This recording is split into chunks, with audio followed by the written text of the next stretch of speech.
अस्सलामुअलैकुम। प्रोग्राम जी स्पोर्ट्स के साथ मौसम मेहदी आपकी खिदमत में हाजिर है और मेरे साथ मेरे कोहोस्ट तलहा आलमगीर भी मौजूद हैं। क्रिकेट के हवाले से बात करें तो बहुत सारी खबरें मंजर आम पर आई पाकिस्तान क्रिकेट टीम के हवाले से कि कौमी टीम न्यूजीलैंड के लिए उड़ान भर चुकी है। साथ साथ पाकिस्तान सुपर लीग के छठे एडिशन के हवाले से भी कहा जा रहा है कि ड्राफ्टिंग कराची में होगी, क्योंकि इससे पहले लाहौर और इस्लामाबाद में हो चुकी है। दूसरा ऑप्शन ये भी है कि ऑनलाइन ड्राफ्टिंग पर भी पाकिस्तान क्रिकेट बोर्ड इत्तेफाक कर सकता है। साथ साथ वुमेन क्रिकेट के हवाले से भी बातचीत करेंगे, क्योंकि आज हमारे साथ जो गेस्ट हैं वो इससे पहले भी हमारे शो का हिस्सा बन चुके हैं, लेकिन पहली हैट्रिक उन्होंने की है। पहली हैट्रिक के साथ साथ कामयाब तरीन कोच पाकिस्तान के, अगर मैं उनको कहूँ तो कम ना होगा। इस वक्त यूएस से मैं बात कर रहा हूँ साबिक test cricketer fast bowler Jalaluddin की। जलाल भाई कैसे हैं आप? अस्सलाम वालेकुम। ठीक, मैं ठीक हूँ। वालेकुम अस्सलाम।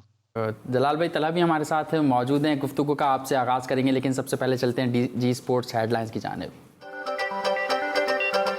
दौरा न्यूजीलैंड के लिए कौमी क्रिकेटर्स ने उड़ान भर ली। स्क्वाड में 34 खिलाड़ी और 20 स्पोर्ट्स स्टाफ शामिल है। फखर जमान बुखार में मुब्तला होने की वजह से दौरा न्यूजीलैंड से बाहर हो गए। पाकिस्तान शाहीन्स में शामिल हो, उम्मीद है पाकिस्तान की जानिब से ही खेलूंगा। कुमारा संगकारा मेरे आइडियल खिलाड़ी हैं, क्रिकेटर दानिश अजीज। तो अभी शाहीन्स में हो, लेकिन कोशिश यही है कि वहाँ पे अच्छा परफॉर्म करके पाकिस्तान टीम में जगह बना। कुमार संगकारा को बहुत आइडियलाइज करता था, जिस तरह वो प्रेशर सिचुएशन में खेलते थे और जो उनका बैटिंग का स्टाइल था। टेस्ट क्रिकेटर अजहर अली ने क्रिकेट अकेडमी बनाने का ऐलान कर दिया।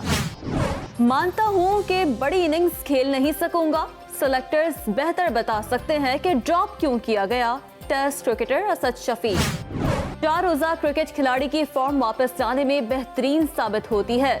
सेंचुरी स्कोर करने से मुझे बहुत एतमाद मिला। शर्जील खान। रमीज राजा को क्रिकेट की समझ नहीं है, उन्हें अपने यूट्यूब चैनल के लिए मिर्च मसाले की बातें चाहिए। मेरा 12 साल का बेटा भी रमीज राजा से ज्यादा क्रिकेट जानता है। साबिक कप्तान मोहम्मद हफीज। गोल ग्लैडिएटर्स के कप्तान शाहिद अफरीदी कोलंबो फ्लाइट मिस होने के बाद लंकन प्रीमियर लीग के 2 मैचेस मिस कर देंगे। बाबर आजम की बैटिंग देखने को दिल करता है। बाबर आजम जैसा क्रिकेटर कोई नहीं है। भारतीय क्रिकेटर रविचंद्र। भारतीय टेनिस स्टार सानिया मिर्जा ने अपना रैकेट आसामुल हक की फाउंडेशन स्टार्स अगेंस्ट हंगर को हत्या कर दिया।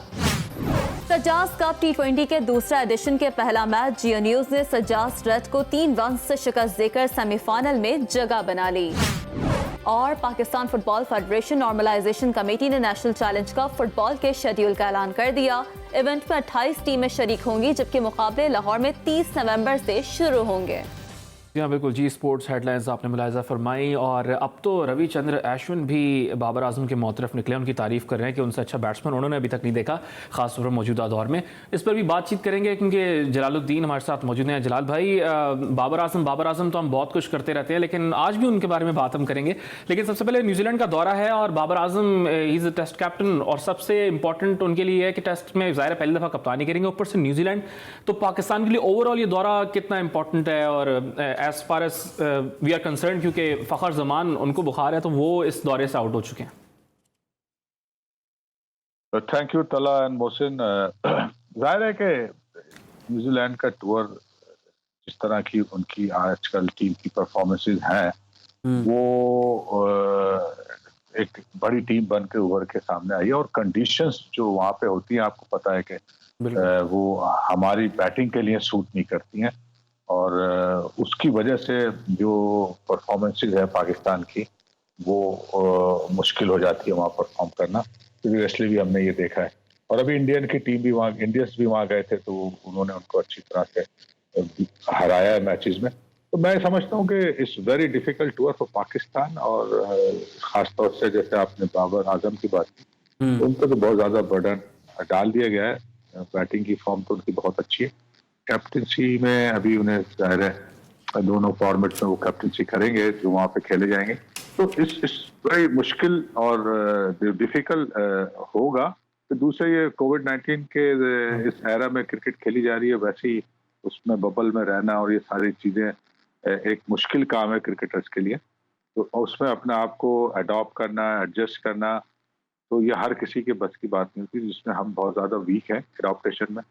तो ये सारी चीजें देखकर मैं यही कह सकता हूँ कि बहुत कुछ एक्स्ट्रा ऑर्डिनरी करना होगा बैटिंग बॉलिंग में तब जाके आप कुछ वहाँ परफॉर्म कर सकते हैं या उनको हरा सकते हैं। ठीक है, कुछ एक्स्ट्रा ऑर्डिनरी करना होगा। साथ साथ मैं ये भी पूछूंगा आपसे कि आपको लगता है कि यहाँ एक्स्ट्रा ऑर्डिनरी करने वाले प्लेयर्स इस स्क्वाड में मौजूद हैं? फिर दूसरा आपसे ये भी जानना चाहूँगा, असद शफीक को आपने बहुत करीब से खेलते हुए देखा है और क्योंकि आप जैसे मैंने बताया क्वालिफाइड कोच भी हैं, तो उनकी जो सिलेक्शन है वो इस स्क्वाड में नहीं की गई। आप क्या समझते हैं कि उनकी कमी महसूस होगी क्योंकि सीनियर खिलाड़ी के तौर पे वो जाने जाते हैं? देखिए वो बड़ी सरप्राइजिंग किस्म की सिलेक्शन हुई है अगर असद शफीक के हवाले से बात करूं, सही। क्योंकि असद शफीक एक स्टैब्लिश प्लेयर कैटेगरी के प्लेयर हैं। वो ऐसे नहीं है कि वो परफॉर्म करेंगे तो वो आगे क्रिकेट खेलेंगे। फिलहाल उनकी फॉर्म इतनी अच्छी हमें नजर नहीं आई थी इंग्लैंड टूर पे, मगर अगर आप उनको पास्ट में चले जाएं तो उनकी फॉर्म और उनकी परफॉर्मेंसेस तो टीम में बहुत से लोगों से ज्यादा अच्छी हैं अभी तक। तो उनको ड्रॉप करना एक सिलेक्शन कमेटी जस्टिफाई नहीं कर सकती, मैं ये कहूँगा जस्टिफाई नहीं कर सकती, क्योंकि अगर उन्हें सिलेक्शन करना आता है तो इस तरह के जो एस्टैब्लिश प्लेयर होते हैं उनको एक सीरीज की फॉर्म अच्छी ना होने की वजह से नहीं निकाला जाता, बल्कि उनको कॉन्फिडेंस दिया जाता है और उनकी उस फॉर्म को बेहतर करने के लिए उनको उनके साथ काम किया जाता है। कोचेस और जो भी स्टाफ होता है उनको सपोर्ट करना चाहिए था, ना कि उन्हें निकाल दिया, ड्रॉप कर दिया टीम से। तो वो ये एक बड़ी अच्छी अजीब सी बात है। मैं समझता हूँ कि ये जो भी सिलेक्शन हुई है, खास तौर से अगर शफीक के हवाले से बात करूं, वैसे तो और भी बहुत सारी चीजें इसमें हो सकती हैं, मगर ये हैरान कुन है और इसकी जस्टिफिकेशन कोई नहीं है और उससे कोई पूछने वाला भी नहीं है। तो ये सारी चीजें आप देख रहे हैं कि अच्छे से हो रही है यहाँ। सही। ठीक है, जस्टिफाई जो सिलेक्शन कमेटी है वो असद शफीक को ड्रॉप करने से मुतालिक इसको जस्टिफाई नहीं कर पाएगी। जस्टिफिकेशन क्योंकि रिक्वायर भी है।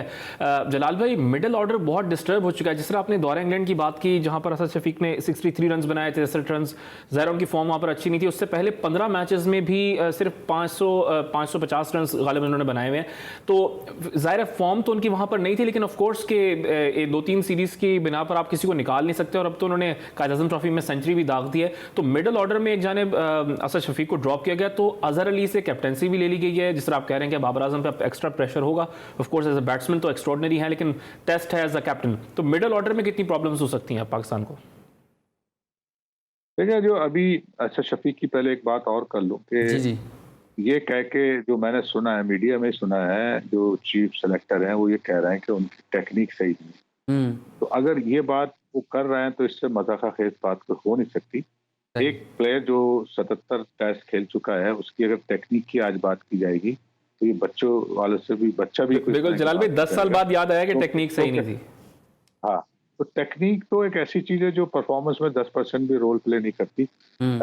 और फॉर्म कह सकते हैं, और उसके फॉर्म वापस आने के लिए थोड़ी सी प्रैक्टिस, जैसे अभी उन्होंने सिंध से खेलते हुए 100 स्कोर किए अपने मैच में, तो ये जरा सी बात है। और वो इतने सीनियर प्लेयर हैं और टेक्निक की अगर कोई बात करे तो इसका मतलब उसको कुछ क्रिकेट का पता नहीं है, और वो टेक्निक की बेस पे अगर कोई ड्रॉप कर रहा है तो वो बहुत ही हैरान कुन बात है। जहाँ तक आपने कहा मिडिल ऑर्डर में प्रॉब्लम्स, तो जाहिर है कि अब एक्सपीरियंस काफी काउंट होता है और हमारे पास इतना एक्सपीरियंस नहीं है। एक बाबर आजम पे अगर हम खाली रिलाई करेंगे तो वो सही नहीं होगा, और सबको अपना अपना रोल प्ले करना होगा अगर वहाँ कुछ अच्छा परफॉर्म करना है। बिल्कुल, बाबर आजम या एक आध बॉलर पे डिपेंड करके आप अगर ये सीरीज खेलना चाह रहे हैं तो फिर आपसे ज्यादा बेवकूफ कोई हो नहीं सकता। सही। हमने देखा कि पिछले दौरों की अगर बात करें, दौर इंग्लैंड जो अभी रिसेंटली हुआ है उसमें भी मिडिल ऑर्डर का पेन जो है वो बाबर आजम ने उठाया था, और अभी जब आपने असद शफीक को बाहर कर दिया तो फिर मजीद परेशानी होगी। लेकिन जलाल भाई, अब ड्रॉप कर दिया, बाहर कर दिया स्क्वाड से असद शफीक को, अब आप क्या समझते हैं कि एक बैट्समैन अगर बाहर हो गया तो उसके साथ फिर एनसीए में वर्क कराना चाहिए, जहाँ इतने बड़े बड़े कोचेज़ रखे हुए हैं, मोहम्मद यूसुफ की जैसे मैं बात कर रहा हूँ, क्योंकि हमने देखा है जो प्लेयर बाहर हो जाता है फिर वो वापस स्क्वाड में नहीं आता पाकिस्तान के। ये जो आप बात कर रहे हैं ये तो आप सिस्टम की बात कर रहे हैं। सिस्टम तो कोई पाकिस्तान में इस तरह का है ही नहीं कि आप ये समझेंगे किसी को वापस लाने के लिए उसके साथ काम किया जाएगा। यहाँ तो ढूंढ ये रहा होता है कि निकाला कैसे जाए ताकि किसी अपने जानने वाले को अंदर किया जाए। तो जो आप बात कर रहे हैं होना तो ऐसे चाहिए, मगर अभी तो खैर वो सीजन करंट हो रहा है, उसमें वो खेलना ये अच्छी बात है। और अभी उन्होंने सेंचुरी भी स्कोर किए, तो फॉर्म तो उनकी तकरीबन समझो आ ही गई है। उनकी और किसी चीज की तो जरूरत ही नहीं है ना, उनकी वो तो एक एस्टैब्लिश प्लेयर है, उनको तो आपने सिर्फ फॉर्म का मसला था, टेक्निक कोई उनकी ऐसी खुदा ना खास्ता कोई, मैं तो नहीं समझता कोई टेक्निक खराब है, उनके सब चीज सही है, और अगर कोई है तो वो उसको भेजे वहाँ, उनको अच्छा, बताएं अपने हम जो high performance रिप्लेसमेंट की sector बात है। करते हैं ना जलाल भाई, अभी फ़खर जमान ज़ाहिर है उनको फीवर है तो उस वजह से वो ज़ाहिर क्रेडिबल नहीं है जाने के लिए न्यूजीलैंड, तो वो दौरे से आउट हो चुके हैं। अब पाकिस्तान क्रिकेट बोर्ड कह रहा है कि 34 खिलाड़ी जो हम रिप्लेसमेंट नहीं लेंगे फ़खर जमान की, लेकिन जो 34 है उसी में से हम वो सेलेक्ट कर लेंगे।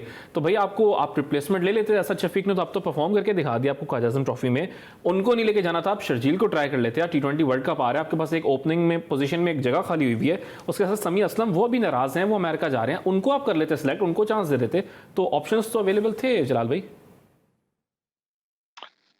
देखिए, जब आपने 35 का स्क्वाड अनाउंस किया है तो फिर उसमें तो जब कोई प्लेयर नहीं जा रहा तो जरूरी है कि आप उसकी रिप्लेसमेंट लें।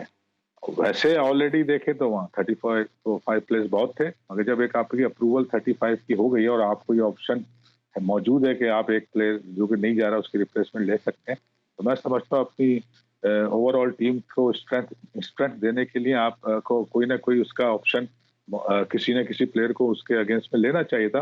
अब चाहे वो असद शफीक होते या कोई होते, मगर वहाँ बात क्रिकेट की बेहतरी की अगर हो रही है तो ये वाली बात आपकी सही है। अगर वहाँ ये हो रहा है कि किसी को खिलाना नहीं है और किसी को मौका नहीं देना, तो फिर जाहिर है कि इसी तरह होगा कि जी 34 तो ऑलरेडी वहाँ मौजूद है, हमें क्या जरूरत है।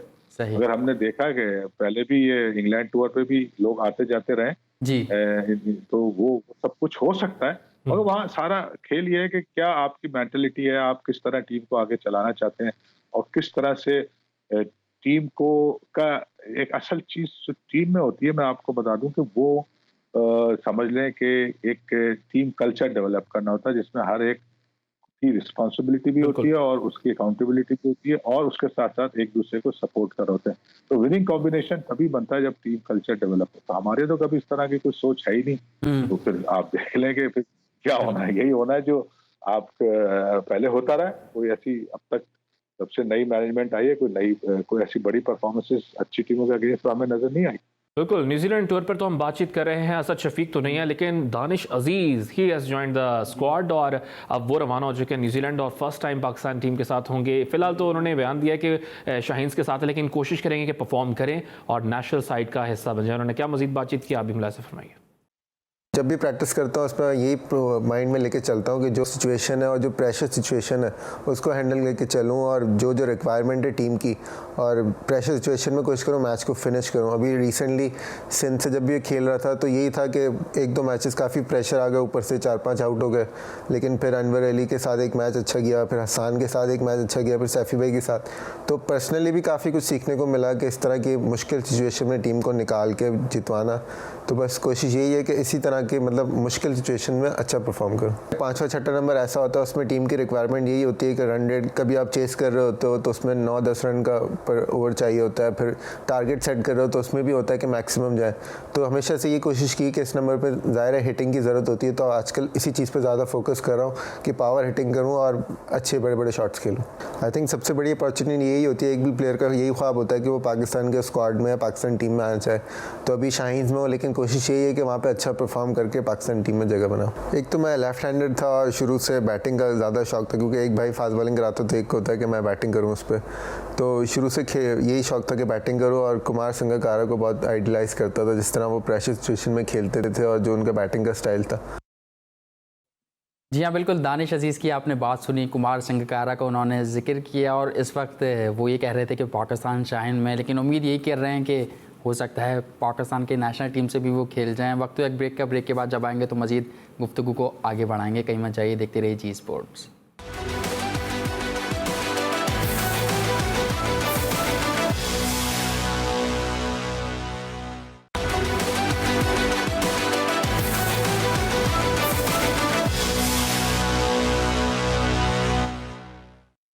Welcome back after short commercial break. और जैसे कि जलालुद्दीन साहब हमारे साथ मौजूद हैं, former test cricketer Pakistan cricket team, उनकी मौजूदगी का फ़ायदा उठाते हुए जलाल साहब ये बताएं, क्योंकि आपके बारे में पाकिस्तान में बहुत से लोग ये बातें कर रहे हैं, तासुर दिया गया है कि शायद आप पाकिस्तान छोड़कर जा चुके हैं। आप अब मतलब आपके बारे में कहा जा रहा है कि आप शायद भाग गए हैं यहाँ से, मतलब भगोड़े का वर्ड इस्तेमाल किया जा रहा है। तो आप तो मतलब लेजेंड है पाकिस्तान के, और जैसे कि हमने स्टार्ट में बताया कि ओडीआई हिस्ट्री में फर्स्ट हैट्रिक आपके नाम है। तो आपके बारे में जब इस तरह कोई बात बोलता है तो हम तो उनको क्लियर करते हैं कि नहीं भाई, वो छोड़ के नहीं गए, वो वैसे वहां पर गए हैं तक, लेकिन शिफ्ट प्रॉपर तौर पे नहीं होते। इस बात को क्लियर कीजिएगा। भागने की भाई मुझे क्या जरूरत है, तो एक अजीब सी बात आपने कही है। मुझे एक अपॉर्चुनिटी मिली थी 2015 में, मुझे यूएस गवर्नमेंट ने ग्रीन कार्ड दिया था, जिसे हम परमानेंट रेजिडेंस कहते हैं, और मेरी extraordinary ability as cricket coach वो दिया था। उसको मैंने अटेम्प्ट किया था, वो मुझे मिल गया था। यहाँ अभी फिलहाल क्योंकि मेरे बच्चे यहाँ पढ़ रहे हैं और मेरा यहाँ भी एक घर है, तो मैं तो यहाँ आता जाता रहता हूँ। मगर इस दफा क्योंकि कोविड-19 की वजह से वहाँ पाकिस्तान में भी जब मैं आया हूँ तो कोई एक्टिविटी नहीं थी, और यहाँ पे आके अब यहाँ क्योंकि थोड़ा सा मैं लंबा रुका हूँ, मतलब एक आध साल, 5 महीने 6 महीने जो सा मौका देखूंगा, तो मैं तो बेस तो मेरा तो पाकिस्तानी है, मैं वहीं सब कुछ करता हूँ, मगर आना जाना जरूर मेरा रहा है। इस दफा थोड़ा मेरे स्टे लंबे है क्योंकि कोविड की वजह से। तो यहाँ मुझे यूएस क्रिकेट ने अपॉर्चुनिटी दी कि भाई जब आप आए हुए हो तो कुछ हमारे लिए काम करो। उस बेसिस पे मैंने जरूर, क्योंकि मेरी एक जिम्मेदारी भी एक तरह से बनती है, तो मुझे जो परमानेंट रेजिडेंस मिली है उसका मकसद ये था कि यहाँ क्रिकेट डेवलपमेंट में आप पार्ट रोल प्ले करें। तो एक तरह से मेरा वो रोल प्ले हो रहा है, और मैं अभी यहाँ पर हूँ। वहाँ पे क्योंकि अभी जो क्रिकेट हो रही है, जो मैनेजमेंट बैठी है, उन्होंने कोई मुझे ऐसी अपॉर्चुनिटी दी नहीं है कि मैं वहां जाके अभी काम करूं, मगर आई एम ओपन। अगर वो मुझे कहेंगे तो मैं अवेलेबल हूँ, मुझे तो कोई ऐसा इशू नहीं है, आने जाना तो मेरे लिए कोई मसला नहीं है। मगर मैं फुली शिफ्ट यहाँ नहीं हुआ हूँ, ये बता दूं। हाँ, मैं आता हूँ, मेरी फैमिली है, अभी मैं यहाँ रह रहा हूँ, फिलहाल रह रहा हूँ। जब भी चाहूंगा वापस, यानी always available for Pakistan cricket, Pakistan cricket की खिदमत करने के लिए। जलाल भाई आपने तो क्लियर कर दिया, हमारी बेस तो पाकिस्तान ही है ना।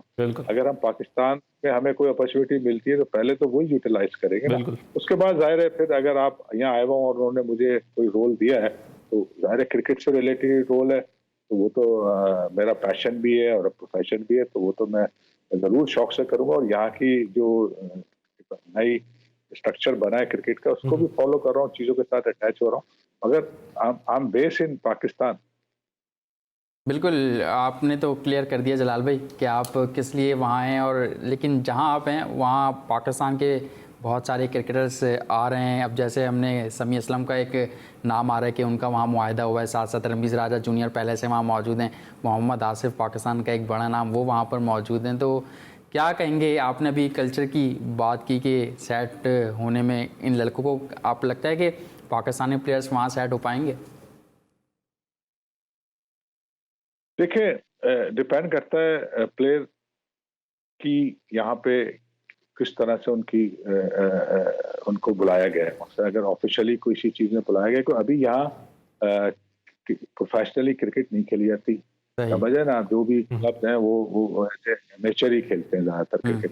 हाँ, ये जरूर है कि अमेरिका का जो नया स्ट्रक्चर बना है, जिसमें 2 साल हो गए इसको, 2-2.5 साल, वहाँ पे आईसीसी डायरेक्टली इसमें इन्वॉल्व है, चीजें डेवलप हो रही हैं। अभी इंफ्रास्ट्रक्चर इतना बड़ा यहाँ नहीं है, क्रिकेट इंफ्रास्ट्रक्चर की बात कर रहा हूँ, तो प्रोफेशनली इतना वायबल नहीं है अभी यहाँ प्लेयरों के लिए। अच्छा, गो के मैंने रमीज राजा भी आए हुए, वो मैचेस खेलते हैं।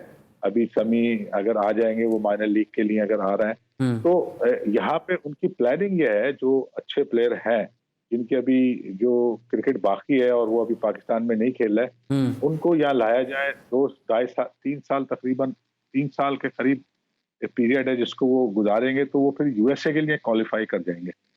तो यहाँ पे जो प्लान है यूएसए क्रिकेट का, वो ये है कि कुछ ऐसे अच्छे प्लेयर जिनमें अभी क्रिकेट बाकी है और उनकी एज भी बहुत ज्यादा नहीं हुई है, उनको यहाँ लाया जाए और उनको क्वालिफाई करा जाए फॉर यूएसए, ताकि उनकी जो नेशनल टीम है, जो अब वनडे स्टेटस उन्हें मिला हुआ है, तो वो उसको उसमें टॉप क्लास प्लेयर करें, उसमें एडजस्ट करें। और यहाँ पे जो क्रिकेट डेवलप हो रही है उसमें अभी रफ्ता टाइम लगेगा, क्योंकि ग्रास रूट्स यहाँ नहीं है, और नया जो स्ट्रक्चर बना है उसमें चीजों में डेवलप होने में, यानी क्वालिटी प्लेयर डेवलप करने में अभी टाइम लगेगा।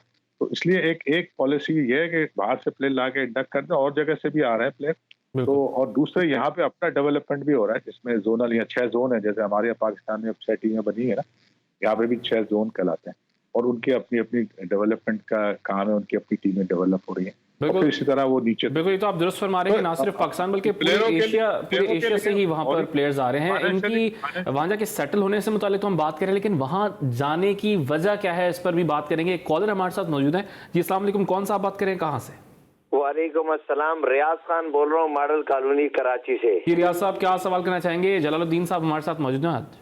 तो सबसे पहले तो मेरी बड़ी खुशकिस्मती है कि जलाल भाई से बड़े दिनों के बाद बात हो रही है। जलाल भाई जो है हमारे दिलों में है। अल्लाह ताला इन्हें वहाँ पे खुश रखे और वापस पाकिस्तान आए। ये वो शख्सियत है जिन पे हमें बिल्कुल, उन्होंने ब्रेकिंग दे दी है कि वो क्रिकेट की खिदमत करने के लिए तैयार हैं और वापस भी आ जाएंगे, क्रिकेट की खिदमत का मौका मिलेगा। सवाल क्या करना चाहेंगे आप? वो वापस आए और अपना कहते हैं वुमेन टीम को दोबारा संभालें, वुमेन टीम को जो है 4 चांद दोबारा लगे। तो मेरा सवाल यह है कि जी मैंने ये जलाल भाई आपसे रिक्वेस्ट करनी है और पीसीबी से रिक्वेस्ट करनी है कि एक फास्ट बॉलर है जो जलाल भाई भी अभी इस बात को कहेंगे कि वाकई माहम तारिक जो है वो अपना पाकिस्तान, अगर पीसीबी या अच्छे कोचेज उस पर थोड़ा सा तवज्जो दें तो वो लड़कियों की शुएब अख्तर निकल सकती है। जलाल भाई, मेरी ये बात सही है या नहीं है? आप जरूर इसके बारे में कहिएगा। और दूसरा ये कि माहम तारिक को चांस दिया जाए कि वो पाकिस्तान की तरफ से बहुत रिकॉर्ड बना सकती है। अगर ठीक है, बहुत बहुत शुक्रिया रियाज खान साहब, आपने कराची से कॉल की। वुमेन्स टीम पर वो बात कर रहे हैं कि अब हम इस पर बात करेंगे। अरशद खान को एज अ बॉलिंग कोच मुकर्रर किया गया है, लेकिन जैसे कि हम कोचेस की बात कर रहे थे, उनके सवाल का भी जवाब लेंगे जलाल भाई से। लेकिन जलाल भाई, जिस तरह 3-4 प्लेयर्स अब छोड़कर गए हैं, तो जो कोचेस का सिस्टम है डोमेस्टिक में एसोसिएशंस में, जो कि 6 एसोसिएशंस ऑफ कोर्स, तो उसमें पसंद नापसंद की बुनियाद पर ये जितने भी प्लेयर्स गए छोड़ के, वो ये बयान दे के जा रहे हैं कि वो पसंद नापसंद की बुनियाद पर छोड़ के जा रहे हैं। तो what we need to do, या सिस्टम किस तरह मजीद बेहतरी की जानिब जा सकता है? कि जाएगा वाकई, या ऐसी पसंद नापसंद की बुनियाद पर टीम सेलेक्ट होती रहेंगी और इस तरह पाकिस्तानी टैलेंट जो है वो छोड़कर दीगर ममालिक जाता रहेगा? पहले अगर आप कहें तो रियाज खान साहब का जवाब दे देता हूँ। जरूर जरूर। मैं जानता हूँ उन्हें पर्सनल, तो वो बहुत दिन से कह रहे नहीं मिले, मगर मैं उनको रोजाना फेसबुक पे देखता रहता हूँ, वो काफी पोस्ट करते रहते हैं चीजें। सही। जहाँ तक माहम तारिक की बात हुई तो शायद इन्हें याद ना हो, मैंने एक पेस बॉलिंग कैंप लगाया था। उसमें वाहिद मैंने माहम तारिक एक लड़की को रखा था, बाकी सारे मैंस थे। तो वहाँ हमने इनको ट्रेन भी किया। उसके बाद ये ऑस्ट्रेलियन टूर पे गई थी। माहम तारिक के कुछ इश्यूज स्किल के अलावा उनकी कोई अपने पर्सनल इश्यूज रहे वीमेंस क्रिकेट में, जिसकी वजह से लाइक डिसलाइकिंग का वो शिकार रही। हालांकि वो ये बात सही है रियाज साहब की कि वो एक इंफरादियत रखती थी अपने पेस बॉलिंग में। जी। और वो ऐसा नहीं है, खेली तो है क्रिकेट काफी, मगर उनको साथ जितना उन्हें परमानेंटली उन्हें मौका मिलना चाहिए था वो नहीं मिला। और अभी वो फिर दोबारा खेल रही है, जो ट्राइबल सीरीज हो रही है वुमेन्स की पिंडी में, वहाँ वो पार्टिसिपेट कर रही है। तो वहाँ पे उन्हें अगर परफॉर्मेंस करती है तो वो हमेशा कंसिडरेशन में तो रही है, मगर इतनी लाइकिंग उनकी कैप्टन और उनकी नहीं होती थी। और उस वजह से, क्योंकि मैं भी एक जमाने में सिलेक्टर रहा हूँ, उनको एक टूर पे भी भेजा गया था श्रीलंका में, तो उस वक्त नहीं था। मगर वो कुछ ना कुछ उनके पर्सनल इश्यूज शायद लड़कियों में आपस में रहते हैं, उसकी वजह से उनको प्रॉपर चांस नहीं मिल सका। अब आ जाते हैं हम, आपने कोचिंग की बात करी जी। तो जो नया स्ट्रक्चर सेटिंग उन्होंने जो अभी क्रिकेट का बनाया, जिसमें हाई परफॉर्मेंस सेंटर में अपॉइंटमेंट किए हैं, मगर ये जो भी तरीका कार था, जैसे एक तरफ तो वो कह रहे हैं हमने 360 डिग्री से हर कोच को जो प्रीवियस था उसको हमने जज किया और उसके बाद हमने फैसले किए। मगर मेरा कहना यह है कि जो नए लोग लिए, क्या उनको 360 नहीं तो 180 डिग्री से भी जज किया या नहीं किया? क्योंकि जो आप एक तरफ आप स्टैंडर्ड को हाई करने की बात कर रहे हैं, फिर आप दूसरी तरफ वो लोग ला रहे हैं जिन्होंने ना क्रिकेट देखे। पहली बात तो समझ लें कि क्रिकेट खेलना और क्रिकेट कोचिंग करना 2 अलग स्किल्स हैं। अगर मैंने 100 टेस्ट खेले तो मैं अच्छा कोच नहीं बन सकता जब तक मैं कोचिंग स्किल्स सीखूंगा नहीं। तो जो नए लोग लिए हैं वो तो उन जो निकाले उनसे मैच नहीं करते हैं, उनसे कहीं पे भी वो कोचिंग के हवाले से भी खरीद नहीं आते। तो ये कैसे हो सकता है कि आप एक को कह के इस हद से हटा रहे हैं कि हमने इनके 360 डिग्री इनकी हमने असेसमेंट की है और दूसरे को आप 180 डिग्री भी असेसमेंट नहीं कर रहे हैं और उनको ले आए, तो कैसे इस ओवरऑल सेटअप में बेहतरी आ सकती है? सवाल ही नहीं पैदा होता है कि बेहतरी आएगी, क्योंकि अगर एक तरफ आप कह रहे हैं रेस करेंगे स्टैंडर्ड कोचिंग का और ये वो, दूसरी तरफ आप जो एक्शन कर रहे हैं, जो फैसले कर रहे हैं, वो बिल्कुल उसके अपोजिट है। तो इसलिए मैं नहीं समझता जो भी ये कोचेज अपॉइंट हुए हैं वो डिजर्विंग थे उस लेवल पे जहां उनको रखा गया है। ठीक है, और आप जिनको निकाला गया उनको बेहतर किया जा सकता था, उनसे साथ डिस्कशन हो सकती थी, उनको उनकी जो खराबियां थी उसको बेहतर करके और फिर नए लोग डेवलप करके आपने लाना था। आप बगैर डेवलप करे लाएंगे तो जो रिजल्ट पहले आ रहे हैं उससे बदतर आएंगे। दूसरे, आपके पास ह्यूमन रिसोर्स नहीं है। अगर मैं ह्यूमन रिसोर्स की सिर्फ इस कोचिंग वाले सेटअप में बात करूं तो आपके पास क्वालिटी कोचेज ट्रेन है ही नहीं। पहले तो आप ट्रेन तो करें, उन्हें डेवलप तो करें। हाँ, जब डेवलप हो जाए तो फिर आपका ऑप्शन बढ़ जाएगा, फिर आप उनमें से अच्छे बुरे निकालें। अभी तो आपके पास ऑप्शन ही नहीं है, तो आपने उन्हें निकाल दिया और उससे कम वाले ले आए, तो अल्टीमेटली बिल्कुल। वुमेन क्रिकेट की आप बात करें ना, डेविड हैम को ये बरमुदा से लेकर आ गए हैं, उसके बाद अब अरशद खान को बॉलिंग कोच बना दिया। तो बॉलिंग कोच नेशनल है, डेविड हैम जो है वो इंटरनेशनल है। तो वो हमने पहले भी आपके साथ शो में बात की थी कि लैंग्वेज बैरियर भी होगा। तो अरशद खान की तैनाती को कैसे देखा आपने फिर? देखिए, अरशद खान भी उसी बेस पे आए हैं जो क्रिकेट खेले हुए लोग हैं, उनको वो अभी आप देखें ना, पूरे सेटअप में उन्होंने हर उस प्लेयर को रख लिया। असल में वो क्या कर रहे हैं, परचेजिंग कर रहे हैं। मैं उस रिक्वायरमेंट को नहीं देख रहा, बल्कि परचेजिंग कर रहे हैं। जो बाय कर रहे हैं, जो लोग भी बड़े बड़े नाम है, उनको लेके लाके क्रिकेट बोर्ड में रख रहे हैं। प्लेयर वाइज बात कर रहा हूँ मैं। तो उसी पैटर्न पर अरशद खान भी आ गए।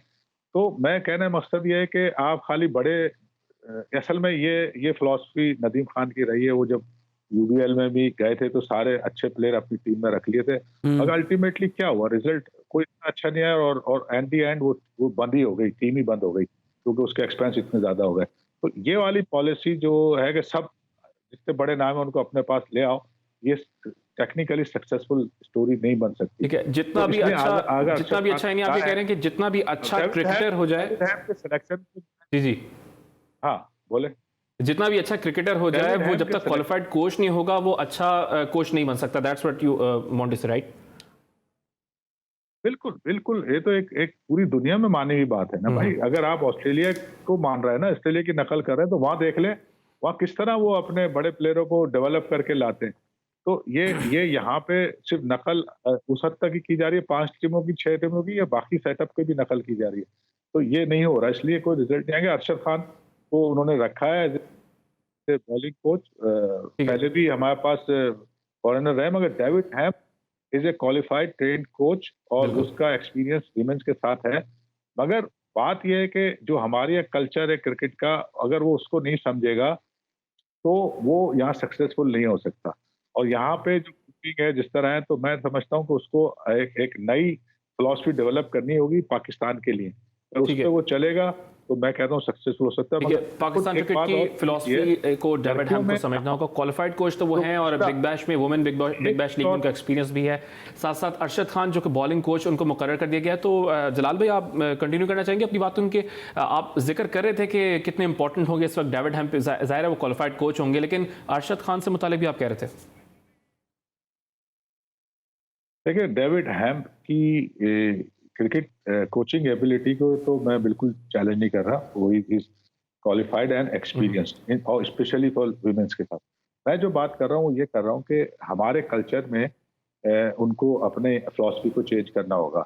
उसमें हमारा जो मैंने अब तक देखा, मैं जब चीफ सेलेक्टर भी था और मैं रेगुलरली वुमेन्स क्रिकेट को ज्यादा फोकस कर रहा हूँ बानिजत मैन, और मैं वुमेन्स के साथ पूरी दुनिया में देख रहा हूँ क्या हो रहा है। जैसे मैंने अभी बिग बैश के या मैचेस देखे, एक फीलिंग मेरे पास है कि हमारे अब विमेंस क्रिकेट रेस तो कर रही है, स्टैंडर्ड भी आ गया, मगर इम्बैलेंस। बैटिंग तो बहुत अच्छी हो गई, फील्डिंग का स्टैंडर्ड बहुत अच्छा हो गया, ओवरऑल दुनिया की बात कर रहा हूँ, और बॉलिंग का स्टैंडर्ड हमारा रेस नहीं। उससे क्या हो गया, इम्बैलेंस आ रहा है।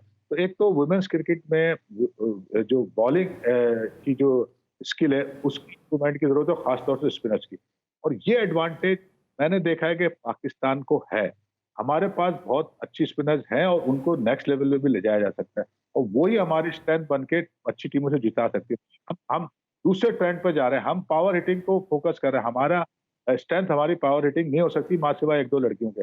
तो ये चीज समझने की, अगर ये समझ गए तो मैं समझता हूँ वो इसको बेहतर कर सकते हैं। और अरशद खान का तो अभी एक तरह से टेस्ट है, वो देखते हैं कि वो अब इसमें किस तरह वो अपना रोल प्ले करते हैं, क्योंकि उनका भी टीम कोचिंग का इस तरह के साथ एक्सपीरियंस नहीं है। एक बिल्कुल जेंडर का जो फर्क है, बहुत बड़ा फर्क है, और इसको समझने के लिए भी टाइम लगता है। ठीक है, इन तमाम तर चीज़ों को समझने के लिए टाइम चाहिए। आप कह रहे हैं अभी पाकिस्तान में क्रिकेट बोर्ड वुमेन चैंपियनशिप करा रहा है, इस पर आप क्या कहेंगे? जी हाँ, अच्छी अपॉर्चुनिटी है, और डेविड हैम के लिए खास तौर से बहुत अच्छा है। वो सारी लड़कियों को खेलता हुआ देख सकता है। एक तो अभी तक हम पूल को बड़ा नहीं कर सकते। जब मैं सेलेक्टर था तो उस वक्त एकेडमी से 5 बन गई थी और उसमें क्रिकेट एक्टिविटी शुरू हो गई थी। फिर अभी वो रुकी हुई है काफी अर्से से। एक तो कोविड भी आ गया बीच में, वैसे भी नए मैनेजमेंट में उसको रोक दिया था। तो जब तक हम अपना बेस बड़ा नहीं करेंगे, हम अपॉर्चुनिटीज नहीं देंगे लड़कियों को नई, तो अभी तक वही, अभी भी मैं देख रहा हूँ ये जो ट्रायंगल हो रही है, मैंने कुछ मैचेस देखे, 2 मैच ही हुए हैं अभी इसमें 3, तो वो वही अभी तक मुझे पैटर्न नजर आया जो पहले था। वही लड़कियां नजर आई, कोई नई लड़कियां नजर नहीं आ रही, और उसी पैटर्न पे अभी तक गेम हो रहा है। इसमें कोई नई तब्दीली मुझे नजर नहीं है। अब डेविड हैम क्या करेंगे ये तो वक्त बताएगा। तो ये सीरीज होना अच्छी बात है, मगर उसमें जो बेस है वो हमारा अब तक नहीं बढ़ा। इसकी बहुत जरूरत है बढ़ाने की। बिल्कुल, डेविड हैम के लिए काफी इंपॉर्टेंट है, लेकिन उरूज मुमताज का रोल आपने अब तक कैसा देखा है वुमेन क्रिकेट में? काफी लोग तनकीद करते हैं उन पे। देखिए, जहाँ तक सिलेक्शन के हवाले से जो मैं फॉलो कर रहा हूँ, तो उनका तकरीबन उसको तो मैं कहूँगा वो अच्छा रोल प्ले कर रही है उनकी पूरी सिलेक्शन कमेटी। उन्होंने अच्छे फैसले किए सिलेक्शन की हद तक। बाकी उनकी दूसरी बातें लोग कर रहा है कि वो कमेंट्री कर रही है, ये तो बोर्ड उसको देखे कि क्या 2 रोल दिए जा सकते हैं, नहीं दिए जा सकते। जहाँ तक सिलेक्शन ऑफ वुमेन्स की ताल्लुक है, वो तो उनका जनरली जो भी मैंने देखा है वो अच्छा काम कर रही है। नए लोगों को भी उन्होंने चांस दिए हैं, और साथ साथ जो है उनके डिसीजन जो है वो बोल्ड डिसीजन ले रही है पूरी कमेटी। जाहिर चेयरमैन जो है, उनके साथ जो 2 लड़कियां और हैं, असनाविया और दूसरी, वो दोनों मिलके अच्छे फैसले कर रही है। मैं समझता हूँ सिलेक्शन की हद तक तो मुझे कोई ऐसा बड़ी चीज नजर नहीं आई। बाकी ओवरऑल डेवलपमेंट ऑफ क्रिकेट और ये वो, उसमें अभी बहुत जरूरत है काम होने की, और उसके लिए लोग भी चाहिए, और एक पूरा स्ट्रक्चर को सही से रिवैम्प करना है। यानी जो रोक दिया था, वो चल पड़ा था, वो इतना बुरा नहीं था, उसको कंटिन्यू होना चाहिए था। और वैसे भी आईसीसी की भी पॉलिसी है, वुमेन्स क्रिकेट पे बहुत फोकस किया हुआ उन्होंने, मगर अभी हम उसी सर्किल में मूव कर रहे हैं जो हम देख रहे थे 2 साल पहले भी। अभी तक उसी तरह की चीजें हो रही। सही, ठीक है। उरूज मुमताज़ के हवाले से आपने बात की, कहा यह भी जा रहा है कि उरूज मुमताज़ वुमेन विंग्स की हेड हैं। फिर पाकिस्तान सुपर लीग में भी पाकिस्तान क्रिकेट बोर्ड उनको ले आता है, साथ साथ जिम्बाब्वे सीरीज़ में भी। अगर वो ये सब करती रहेंगी तो फिर अपने काम पर कैसे तवज्जो देंगी? लेकिन आप ये कह रहे हैं कि आपको उनका काम अच्छा लग रहा है। खैर, मैं ये भी आपसे जानना चाहूँगा कि मोहम्मद हफीज़ और रमीज़ राजा की एक लफ्ज़ी जंग छिड़ चुकी है, और कहा ही जा रहा है कि क्योंकि मोहम्मद हफीज़, रमीज़ राजा ने बहुत बार मोहम्मद हफीज़ के बारे में ये बात कही कि उनको अब रिटायरमेंट ले लेनी चाहिए, और जिस पे उन्होंने ये बात कही कि उनके बेटे जो कि 12 साल के है, उसको ज़्यादा नॉलेज है क्रिकेट के हवाले से रमीज़ राजा से। तो इस पे आप क्या कहेंगे?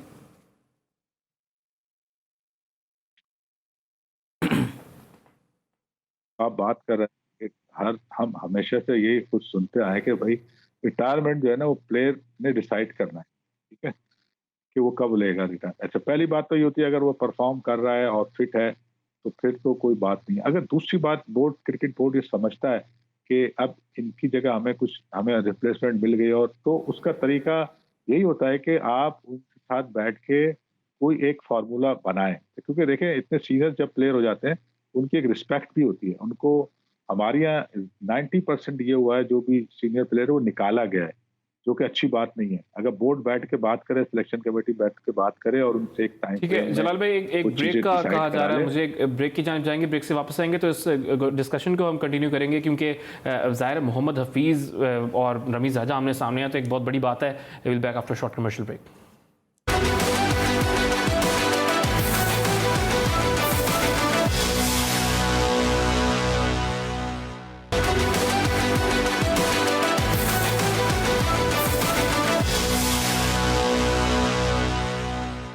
बिल्कुल, welcome back after short commercial break. और ब्रेक से कबल जैसे कि हमने कहा था कि कुछ कमेंटेटर्स और क्रिकेटर आमने सामने हैं। रमीज़ राजा से मुतालिक मोहम्मद हफीज़ ने बयान दिया कि रमीज़ राजा काफ़ी देर से बात कह रहे थे कि क्रिकेट छोड़ देनी चाहिए, अब मोहम्मद हफीज़ को रिटायरमेंट का ऐलान कर देना चाहिए। लेकिन अब हफीज़ ने जवाबी वार किया और कहा कि मेरा 12 साल का जो बेटा है वो क्रिकेट का ज़्यादा शऊर रखता है बनस्बत रमीज़ राजा के। तो जलाल भाई, आप बात कर रहे थे रमीज़ राजा से मुतालिक, तो क्या ऐसा बयान उनको देना चाहिए? और ख़ासतौर पर हफीज़, क्योंकि ऑलरेडी वो परफॉर्म कर रहे हैं और इंग्लैंड के दौरे पे हमने देख भी लिया था कि कितना अच्छा उन्होंने परफॉर्म किया। मैंने वैसे कहा ना कि ये राइट प्लेयर का होता है कब रिटायर होना चाहता है, मगर दूसरे तरह हमारी ट्रेडिशन ये है कि कोई खुद से रिटायर होना भी नहीं चाहता, तो ये भी एक गलत बात है।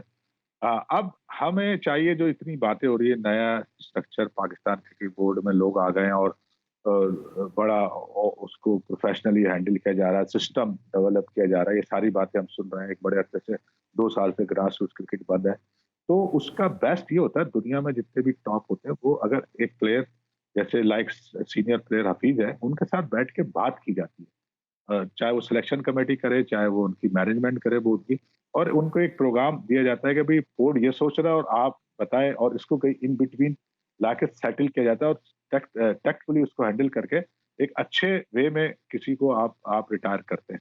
मगर यहाँ ऐसा होता नहीं है। हमने अगर वुमेन्स क्रिकेट की बात करें तो सना थी, वो भी इसी तरह निकाली गई बाद में, जबकि हमने 2018 में कहा था मैनेजमेंट को उनके साथ बात कर ली जाए। तो सना मीर का भी यही हुआ, इसी तरह और पाकिस्तानी प्लेयर का हुआ। तो मैं ये समझूंगा कि रमीज राजा का कोई राइट नहीं है कि उनसे कहें कि वो रिटायर हो जाए, उन्हें खुद सोचना है। और जहाँ तक उन्होंने उनकी गेम की नॉलेज की बात की, तो ये उनका अपना जाती ओपिनियन है। और जहाँ प्लेइंग डेज में मैं थोड़ा सा क्रिकेट खेला हूँ रमीज राजा के साथ, तो उस वक्त तो वो सिर्फ एक प्लेयर कह सकते, गेम की नॉलेज, प्लेयर का अपना डिसीजन है कि वो कब छोड़े। ज़ाहिर अगर वो परफॉर्म कर रहा है तो किसी का हक नहीं बनता कि उसके बोले कि आप क्रिकेट छोड़ दें। एक जानिब यहाँ पर हफीज़ परफॉर्म कर रहे हैं, नेशनल साइड का हिस्सा हैं। रोहित शर्मा वहाँ पर इंडिया के लिए परफॉर्म कर रहे हैं। पहले उनको कहा जा रहा था कि ऑस्ट्रेलिया का दौरा है, शायद वो नहीं होंगे, लेकिन अब ज़ाहिर है लिमिटेड ओवर्स के जो मैचेस हैं ओडीआई और T20, उसमें रोहित शर्मा नहीं होंगे। टेस्ट मैचेस में ज्वाइन करेंगे, वहाँ पर विराट कोहली नहीं होंगे। तो टाइम हमारे पास जलाल भाई बहुत कम है। इंडिया का टूर ऑस्ट्रेलिया कितना मुश्किल हो सकता है? ऑफ कोर्स टेस्ट मैचेस में रोहित शर्मा होंगे, विराट कोहली नहीं होंगे, और ज़ाहिर है वाइस वर्सा फॉर ओडीआईज। जाहिर है जब भी कोई अच्छा प्लेयर टीम के लिए अवेलेबल नहीं होता तो उस टीम की ओवरऑल स्ट्रेंथ पे तो फर्क पड़ता है। मगर इंडिया एक ऐसी टीम है कि जिनके पास बहुत सारे ऑप्शन मौजूद होते हैं। तो अब एक तो अपॉर्चुनिटी है उन लोगों की जो उनकी जगह खेलेंगे, उन्हें चाहिए कि वो अपने आप को मनवा लें। जाने अगर रोहित शर्मा नहीं होंगे, दूसरा कोई प्लेयर खेलेगा, वो मनवाए। इसी तरह विराट कोहली जब नहीं होंगे तो दूसरा प्लेयर को अपॉर्चुनिटी मिल जाएगी, वरना ये तो एस्टैब्लिश प्लेयर है, इनकी जगह दूसरे प्लेयर को आने का मौका नहीं मिलता। तो ये तो एक हकीकत है क्रिकेट में कि जब भी कोई एक वेल एस्टैब्लिश प्लेयर और परफॉर्म करता हुआ प्लेयर नहीं होता तो उस टीम पर फर्क तो पड़ता है। तो मैं ये कहूँगा कि मगर इंडिया एक ऐसी टीम है जो कि उनके पास बहुत सारा ऑप्शन मौजूद होते हैं, तो उनको इतना फर्क नहीं पड़ना चाहिए। हाँ, ठीक है जलाल भाई, मोहम्मद हफीज़ और रोहित शर्मा के हवाले से आपने बात की, साथ में भी जानना चाहूँगा कि दौरे न्यूजीलैंड में पाकिस्तान के जीतने के कितने चांस हैं, अच्छी कारकर्दगी के कितने चांस हैं? देखिए, जिस तरह से अभी टीम सेलेक्ट हुई है और उन सब चीज़ों को देखा जाए तो जाहिर है कि न्यूजीलैंड फेवरेट है, और वो उसकी कंडीशंस को देखते हुए पाकिस्तान के चांसेस बहुत कम है। अब अगर कोई एक्स्ट्रा ऑर्डिनरी चीज़ें करते हैं वहाँ जाके, जो कि जिसके चांसेस बहुत कम है, क्योंकि उसकी कोई हमने ऐसी तैयारी या इस तरह की चीज़ देखी नहीं कि वो क्या एक्स्ट्रा ऑर्डिनरी करेंगे। तो इसलिए अगर एक्स्ट्रा ऑर्डिनरी नहीं होगा तो जाहिर है कि न्यूजीलैंड ही ये सीरीज को जीतने के हकदार है। और अगर एक्स्ट्राऑर्डिनरी करेंगे तो हमें नजर आ जाएगा बैटिंग में या बॉलिंग में क्या करते हैं। मगर बगैर एक्स्ट्राऑर्डिनरी परफॉर्म किए हुए न्यूजीलैंड को हराना आसान नहीं है। ठीक है, आपने पाकिस्तान न्यूजीलैंड के हवाले से बात की, बहुत बहुत शुक्रिया जलालुद्दीन साहब, आपने अपना कीमती वक्त जी स्पोर्ट्स में दिया। उम्मीद करते हैं आपसे जो हमारा अगला इंटरव्यू होगा वो इसी स्टूडियो में जब आप पाकिस्तान आ जाएंगे तब होगा। साथ साथ फैसल इकबाल साहब के हवाले से एक अपडेट है कि कराची किंग्स को तो वो अनफॉर्चुनेटली ज्वाइन नहीं कर सके थे, लेकिन अब उन्होंने कायद आज़म ट्रॉफ़ी में अपनी टीम बलूचिस्तान को ज्वाइन कर लिया। बेस्ट ऑफ लक फैसल और उनकी टीम के लिए। ये वक्त इख्तिताम को पहुंचा, उम्मीद करते हैं हमारे नाजरीन को हमारा ये एपिसोड पसंद आया होगा। इसी के साथ साथ सैयद मोहसिन मेहदी, तलहा आलमगीर और जी स्पोर्ट्स की पूरी टीम को इजाज़त दीजिए। अपना ख्याल रखिएगा। अल्लाह हाफ़िज़।